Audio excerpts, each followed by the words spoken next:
everybody, and welcome to this spoiler review for the Bad Batch episode 6 here from the Geek Buddies. Hey! We're back at it again here to break down the next episode in the Bad Batch episode 6, Tribe. A lot went on in this episode. We're going to break it all down, have a little fun discussing it as well. First, we want to introduce ourselves. I'm the Outlaw John Rocha, writer, producer, and host here on the Geek Buddies. And this is Shannon McClung. I'm a television actor and an animation writer, where you can see some of mine and the absent Michael Vogel's work right now on Netflix with Strawberry Shortcake, Barry in the Big City, Season 2 and Season 1. Yes, we're missing Michael Vogel again. He's got some family responsibilities, but coming back onto the show to review this episode with us, we are so proud and so happy to welcome back the co-host of Force Toast Pod and the co-host of the Jedi Way. And we are both getting ready for our visit to London for Star Wars Celebration, the great Laura Kelly. How are you, Laura? I am amazing. Thank you so much for having me back. I could not be more excited to talk about the return of Gungi to Star Wars in his little underbite. I can't wait. His little 1-2 hanging out. What's up? So good. Yeah, definitely. As Laura said, Gungi, the Jedi, makes a return in this one. And we go to Kashyyk. We get a new droid alliance, which is very interesting. What's this all about? And we've got a new Trandoshan villain that we're going to have some fun talking about here as we break this all down. Also want to give a big shout out to Carbon Health, continues to power and sponsor us here on the Geek Buddies, carbonhealth.com. Go and check them out today for any of your healthcare questions, concerns, or needs, or download the app to have a doc in your pocket for those visits to foreign planets sometimes where you get into a battle and you need to get checked out afterwards for sure. All right, let's jump into this. Shannon, I'll go to you first. I usually go to Mike first, so since you're up there first, I will go to you. Overall thoughts on this episode 6 Tribe of the Bad Batch Season 2?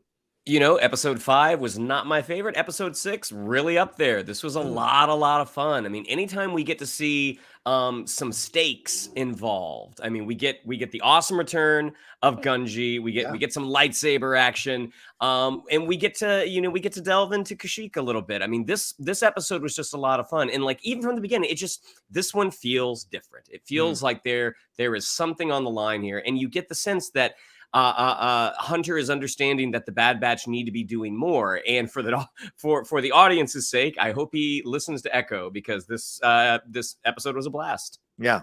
All right, Laura Kelly. Overall, I mean, this has got little Clone Wars vibes with Gungi coming back. We see the lightsabers. It's the same lightsaber that he was constructing under the tutelage of Ahsoka and Yoda. We don't know who his master is yet, but we see him go through this journey. He's being caught. We hear this really ugly idea that these droids are essentially selling living beings, which, I mean, human trafficking is certainly a big thing you hear about nowadays. So in essence, kind of playing that a little bit. But then we go to Kashyyk and we see what happens on Kashyyk here with Gungi being reunited with other members of the Wookiee species there. Hear about the Empire doing what they're doing there on seeing what the Empire is doing with the Trandoshans on Kashyyk there, and how they're affecting or imposing their will, and then a great battle at the end. What did you think overall about this episode? I was very excited to see Gungi in the trailer. I'm very excited to see him back. This is I think the first time we've caught up with him since the Clone Wars. Yeah. We were first introduced to this character in The Gathering when they went to Ilum to get their Kyber crystals. It's an amazing arc in the Clone Wars, and then we get a little taste every once in a while. We get a little cameo of Gungi, I think, kind of in the background of some of these other episodes. But Gungi walked so that Buryaga and the High Republic could run and absolutely shatter our hearts. The concept of a Wookie Jedi is so fun, and I'm so glad that we're bringing this character back every now and again, just kind of checking in, seeing what's up. I really enjoyed the music. I think in this episode was like a real high point for me. We get a lot of the Kinders using like vocals and like kind of imposing this sort of creepy feeling over everything a little bit on Kashyyk. It just worked really, really well. And a lot of humor, and not a lot, I guess, but a couple like little instances of humor in this episode, especially with Wrecker. I mean, I think there's a caption at one point that says just Wrecker imitates Wookiees. And it just was so delightful to watch this episode with captions on to get little moments like that. So overall, this is one of my favorite episodes of this season. I really enjoyed episode 3. I really like this one too. So definitely a highlight for me this season. Shannon, there was a lot of mixture of like Pandora and even Lord of the Rings with those spiders climbing down and taking care of business. And then that really like unsettling ending where they take that Trandoshan commander and he is screaming for his life as he's being yanked up in the trees. It's a horror moment weaved into a number of deaths that we see happening in this episode. My girlfriend was watching this with me. She doesn't usually watch this kind of stuff, but we got dinner and she was like, fine, if you have to watch it, we'll watch it together. And she looks over and she goes, is this for kids? And I was like, I think so. So yeah, we saw that throughout this episode. What did you think about how they handled all of that here throughout this particular episode? I mean, I think this is when the show is at its strongest. I mean, even though it was slightly comedic, the way he was kind of strung up, but Venomar, they're gonna eat him. Yeah, they're gonna eat Venomar. He is being saved later to be dinner or a midnight snack. I mean, and when you look at because these shows do have some casualties. Generally it's usually clones and droids, but those clones have helmets on. The fact that the Trandoshans, who do not have helmets on, and granted they're kind of slithery looking reptile creatures, they're generally played villainous, not always, right? But as they're getting blasted, you see the pain on their face and they fall down and die. So I mean, I do like when the show does get a little more mature, because I think that gets the audience a bit more involved. I mean, again, not to bash on episode 5, but just the lack of stakes that was there that whole time, and just that lack of specificity. To what Laura was saying about Kevin Kiner's score and what you said, John, I mean, the kind of Pandora esque vibe that it had. I love that. How the the Wookiees really kind of commune with the trees. They commune with the planet. Yeah.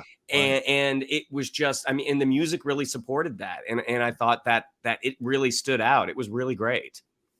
Yeah, Laura, your thoughts on well, actually, no, let me ask you about this, Laura. I mean, let's talk about the Vanguard axis.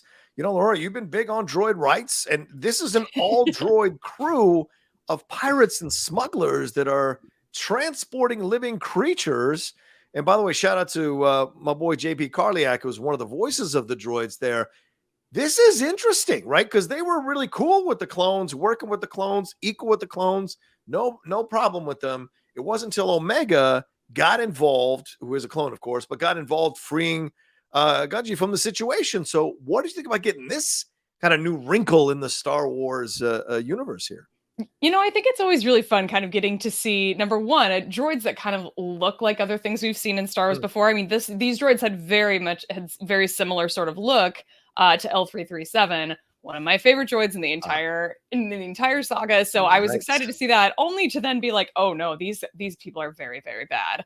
But I like it. I'm getting to see some of these like different factions I don't believe we've seen this sort of faction of droids in the Star Wars universe before. I could be wrong, but I kind of like getting to see like a new enemy. I think that we've got like the bounty hunting guild, and we've got pirates, and now we've got this like whatever this group of droids are that are sentient and just kind of functioning on their own. Like it's just interesting.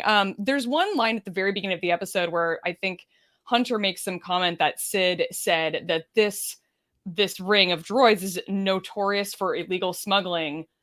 Which struck me as odd, because I'm like, is there legal smuggling happening in this? Like I guess there's some legit happening somewhere. What Han Solo is doing is legal smuggling, I think. Maybe. Sure, yeah. I guess maybe like the bounty hunting is maybe that kind of falls under a legit smuggling, but this is, once again, I think a sort of interesting move on Sid's part, where we're sort of still questioning how much can we trust Sid when she's setting them up to be in cahoots, basically. I mean, like really kind of give over this valuable information or valuable like chips or whatever to these droids. I'm like, okay, so if she's like, I don't know, if she's working with them and they're clearly bad because, as you said, we're smuggling live beings because they'll do whatever they want as long as the price is right. I'm like, it's still not casting. She's not even in this episode, and this is not casting her in a fantastic light. So there's a little bit concern, I think, for me there. I think that's an excellent point, Laura. Yeah, this idea that she's sending them onto this kind of very dangerous mission with these interactions, and I'm sure she knows that this all droid crew smuggles living beings, and then we have the Trandoshans coming in as a reminder of this like decades long or centuries-long issues the Trandoshans have had with Wookiees, working with the Empire. And this general there who would literally wants to lay waste to the entire planet, offering 100 pelts, Wookiee pelts, to find me that Jedi, that Wookie Jedi. So there's a lot of, I don't know, there's just a lot of this issues between them that kind of comes up here that makes you think, when is the Sid turn going to happen? When are we going to find out the truth about Sid at the end? You're right. It leaves you with a bad taste in your mouth. What do you think about that, Shannon? Does this this is like Sid adjacent, all of this stuff that happens in this episode, even though she's not in the episode? Does this make you feel like we're getting to that point where the separation is going to happen between the Bad Batch and Sid? No, I don't think we'll ever truly see that. Okay. I think the Bad Batch will always be with Sid. If we do see it, it's going to be temporary. It's going to be that they decide to leave of their own accord, and then she ends up needing them, and they do it on their own. They do it because they're loyal to her and not because they're working off a debt. Yeah. I think if Sid had been a little more, if Sid had been at all featured in the episode, then I would give a little more credence to that theory that Sid is bad news. But because she is sort of like an absentee landlord in this, I'm like, okay, does she know that Vanguard access peddles in living creatures? 100%. She's definitely heard this. Has she witnessed it? Maybe not. And I think that's the area, the gray area where Sid operates is like, look, I heard this, might be true, might be not, and it might not be. But what we need from you is, I need you to do X, Y, and Z. The whole thing with the Trandoshans, how they're working with the Empire, I really like that. I mean, they kind of reminded me of the Hessian soldiers from the American Revolution. Even the Empire, after a while, it's just like we need a little bit of hired help. We need some hired guns here, and the Trandoshans probably don't need a whole lot of motivation to go in and put Kashyyk to the torch. Right. But the fact that a lot of them were wearing those Wookiee pelts, I mean, they trade in Wookiee fur. I mean, the Trandoshans in this particular episode, I mean, they're great bad guys. And so it was just, it was just a lot of fun to see. I mean, and also Sid is Trandoshan. Yeah, that's what I'm saying. Yeah. That's what gives me concern. It gives me pause is what I'm saying. So, Laura, one of the things what did you think about the Gungi journey throughout this whole episode too? I mean, we see him being initially kind of held captive by these two droids. Then, Omega breaks him out because, of course, Omega's got to get involved. That's Omega, and causes this whole situation to happen. And the clones take on the responsibility of taking Gungi to Kashyyk. And if this is Hunter in the last season, they don't do this. But Hunter in this season, as Echo has been working on him, as the stuff with Crosshair he's probably still processing, as Omega's gotten older and wanting to know more information about things, and as the rest of the Bad Batch has gotten a little more vocal about maybe they should be getting involved in this battle, we see him take Gungi to Kashyyk with everybody, and then we see that all the whole Clone Force 99 sees what the Empire has done to this planet. Omega tries to commiserate with Gungi, saying the same thing to him. Hey, they killed all the people on our planet as well, because of course we know the Camino. And then he interacts with the Wookiee elder there, and she tells him about the situation that's gone on. And then he dials into the fight. He says at the end there, when she tries to give him the out, we're not going anywhere. We want to fight with you. And one of the reasons is because I think it's Echo that reminds them, or is it? I forget who reminds Hunter that, look, they were our allies I think it's Tech actually. They were our allies, so we need to fight with them. And then we see them fight. And Hunter has something really interesting to say at the end, watching Gungi and Omega commune with the tree. So what did you think about this whole journey with Gungi throughout, and how this might be affecting Hunter even more than other adventures have?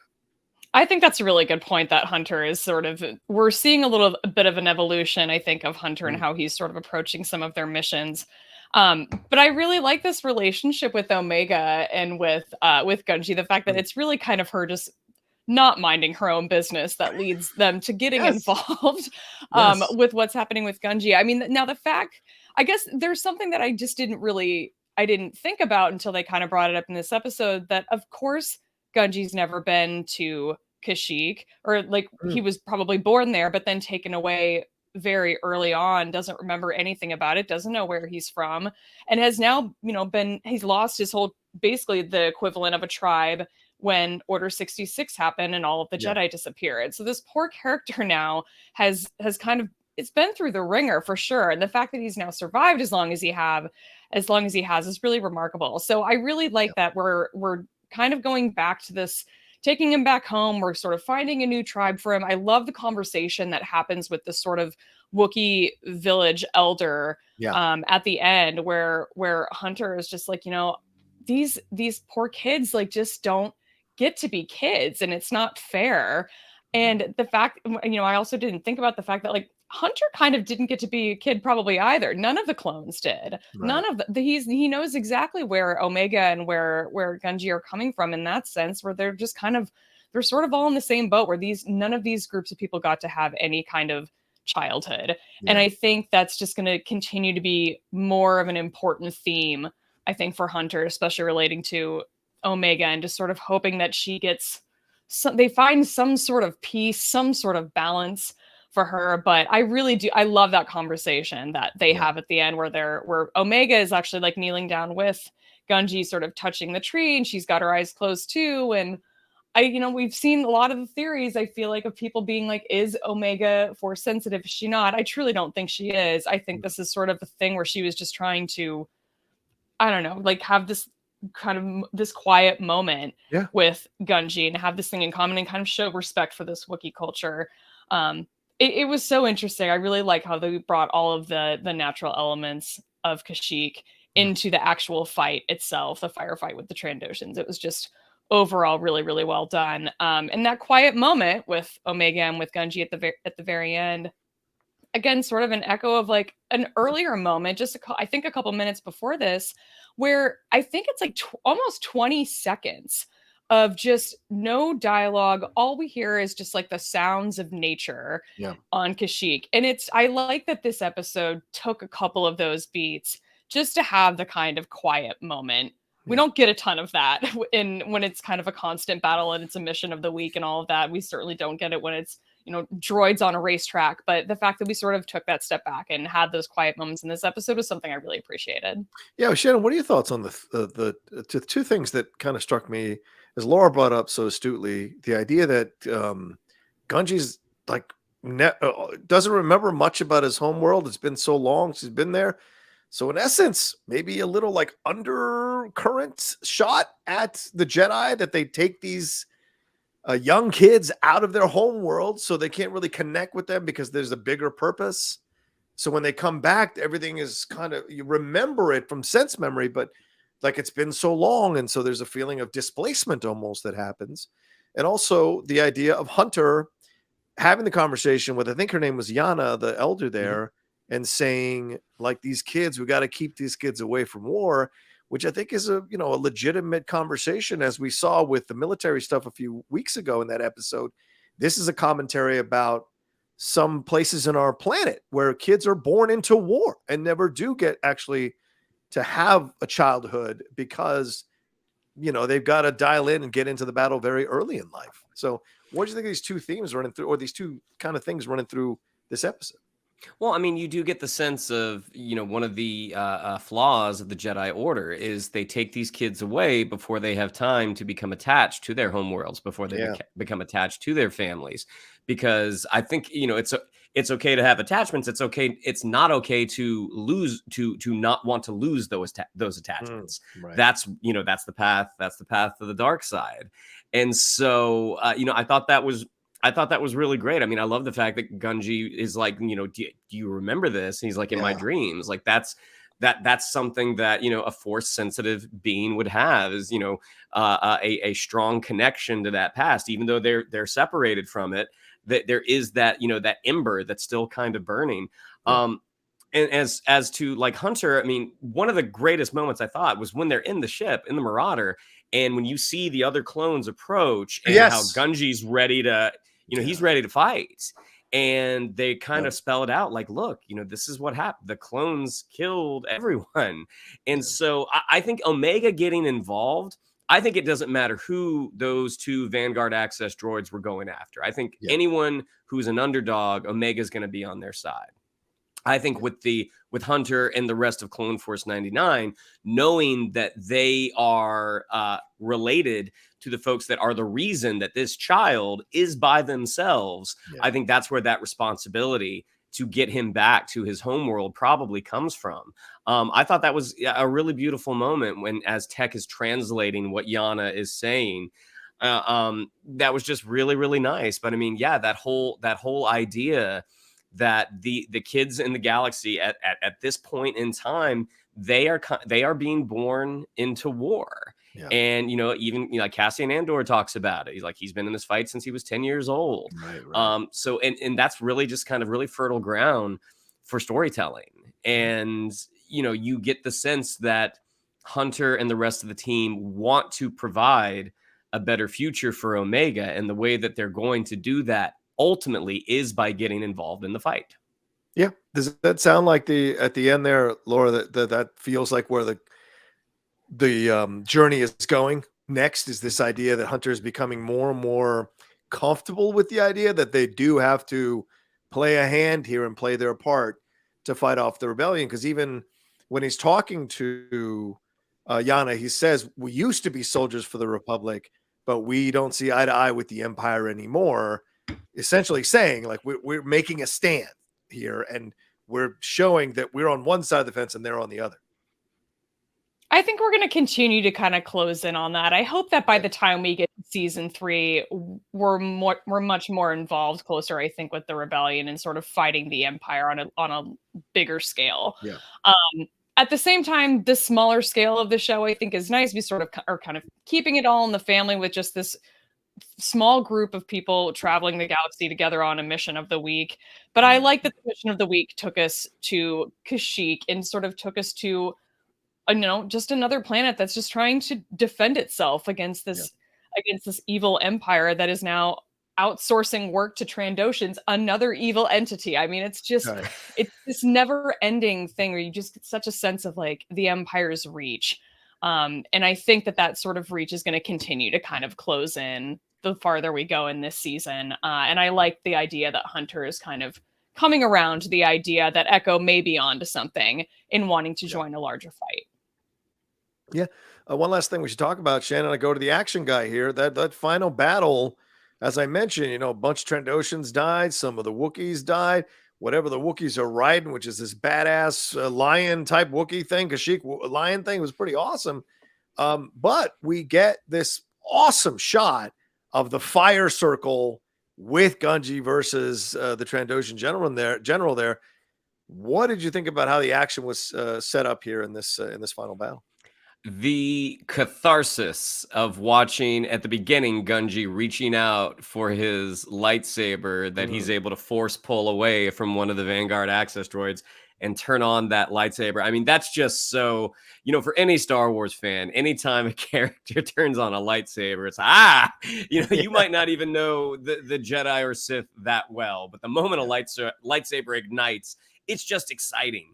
And also, Gungi, while a Wookiee and, strong, still a kid. I mean, still a Padawan. Right. But watching this kid with a bit of a chip on his shoulder from what has happened, watching Gungi fight was just so much fun.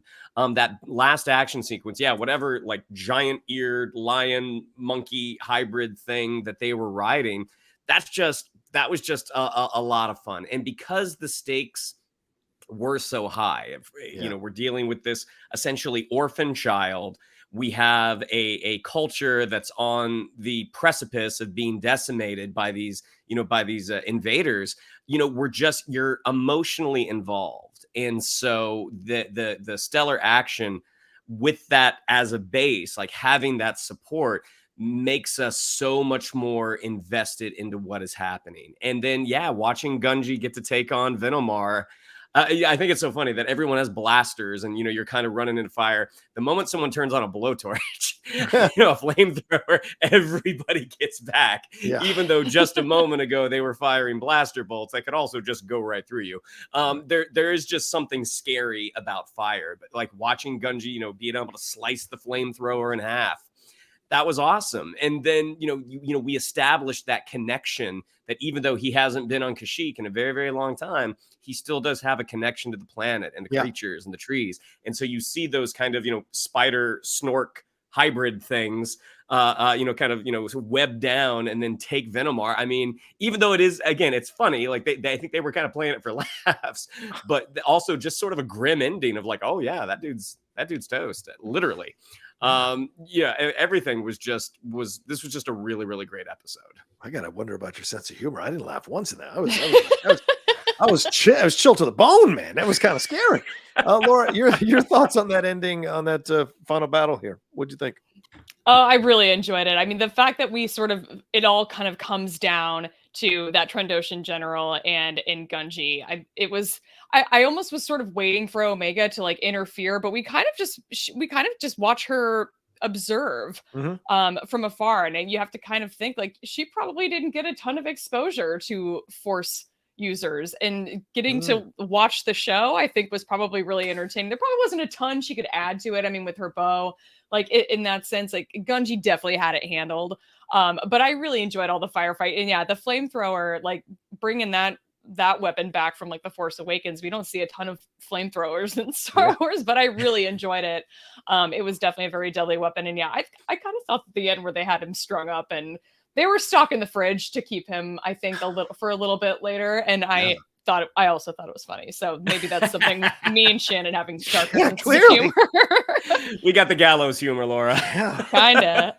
They're having that meat rare, that's for sure. All right, well then, let's wrap it up there. I will say this: I really like this episode. This was a nice episode. Yes, you could argue it's a divergent episode from the overall story, but they did bring the idea of Hunter having this conversation about seeing the perils of war, seeing it up front, what it's like to see the consequences. And although they weren't the clones who turned on the Jedi, they are in essence spiritual brothers, if not also like, genetic brothers, for lack of a better term, with these clones. So there's a sense of responsibility here of like, well, we need to go and get involved in this fight, and we need to redeem the name of the clones, because they were turned against their will to kill the Jedi. And maybe there's a sense of feeling of responsibility overall for the clone race, for lack of a better term, or clone species, to go in there and like defend and leave people with a better feeling about the clones than they have right now, especially the Jedi. And so I like that we got to see what it's like. Or we've seen Order 66 from the inside, people who survived Order 66, like Obi-Wan and others.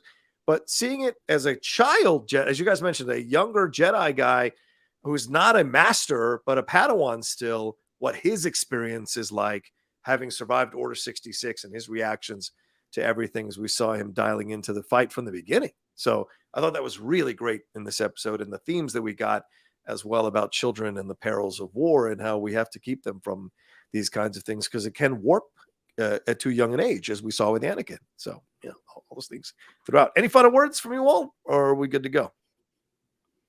I think we're good to go. Okay, yeah, all right. Let's be good to go. Okay, sounds good. All right, well, thanks so much for watching this spoiler review episode of episode 6 of the Bad Batch Tribe. We appreciate it madly. Shannon, what do we have to tell them? Yeah, if you'd like to follow us on social media, on Twitter, it's at @geek_buddies, on Instagram at @the_geek_buddies. If you'd like to follow me on social media, on Twitter, it's at Shannon_McClung, on Instagram at Shannon the Geek Buddy. If you would like to follow the absent Mr. Vogel, it is at NKToon. If you would like to follow Mr. Rocha, it is at The Rocha Says. Laura, we thank you so much for joining us again for this fun spoiler review of episode 6. Please let people know where they can find you and everything you got going on. Sure, come find me on Twitter at @shutup_Laura. It's the same handle over on Instagram. The show that I host with my friend Alice is called Force Toast, a Star Wars Happy Hour. Our episode 93 will come out on Tuesday, February 7th, and we'll be celebrating our 4-year anniversary of podcasting. Wow. Which is crazy to think about, that it's been 4 years. I don't know what time is anymore. That's wild. That's for sure. That's COVID for you. Just a reminder to all of you to remember to wherever you download podcasts, we have our own podcast feed. So some of you want to take us on the go, go and subscribe to the Geek Buddies wherever you download podcasts. Hit a like on those, leave a comment on those, leave a review, and leave a 5-star review, hopefully. when you do that there on the podcast. And here, please remember to subscribe to the channel down below. Hit that subscribe button, hit that bell button. Trying to get to 50,000 subscribers by December 31st of 2023. Help us all and help me make that happen by hitting the subscribe button and hit a like and leaving a comment down below as well. All right, thank you. And big shout out to Carbon Health, who continues to power and sponsor us here on the Geek Buddies. Head on over to carbonhealth.com. Go get checked out today or download the app to have a doc in your pocket for those concerns on the go. 100+ locations in the U.S., 80+ locations in California alone. They will take care of you. All right, y'all take care of yourselves. Be well. We'll talk to you next time with another brand new spoiler review episode here on the Geek Buddies.